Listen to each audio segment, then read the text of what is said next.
আপনারা জানেন বর্তমান যে অসম চুক্তি চলতেছে এটা আমাদের জন্য দেশবিরোধী চুক্তি একটা, যে আমাদের দেশের উপর একটা ভয়াবহ প্রভাব ফেলতেছে। সেটা আমাদের দেশের মূল কাঠামো ইকোনমিক্স, আর এই চুক্তিগুলোর ফলে আমাদের ইকোনমিক্স কাঠামোর মধ্যে একটা প্রভাব পড়তেছে। আর ইকোনমিক্স যদি দেশের ধ্বংস হয়ে যায় তাহলে একটা দেশের আর কিছুই থাকে না, সম্পূর্ণ কাঠামো বন্ধ। তাই আমরা মনে করি এই দেশ বিরোধী সকল চুক্তি বাতিল হোক এবং যত ধরনের বিদেশি আগ্রাসন বাংলাদেশে অবস্থান করতেছে সকল আগ্রাসন এখান থেকে উচ্ছেদ হয়ে যাক। আমাদের সম্পদ আমরা নিজেরা ইউটিলাইজ করব, আমরা কার সঙ্গে চুক্তি করব না করব কিভাবে করব সেটা আমাদের দেশের জনগণ এবং আমরা সিদ্ধান্ত নিব।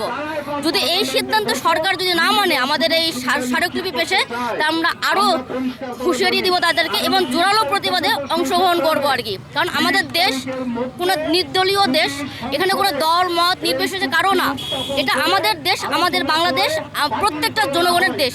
তাই আমরা মনে করি সমগ্র জনগণকে একত্রিত হওয়া দরকার এবং নিজের সম্পদ রক্ষণ আন্দোলনে ঐক্যবদ্ধ আন্দোলনে সহমত পোষণ করা দরকার এবং ঐক্যবদ্ধ আন্দোলন গড়ে তোলা দরকার।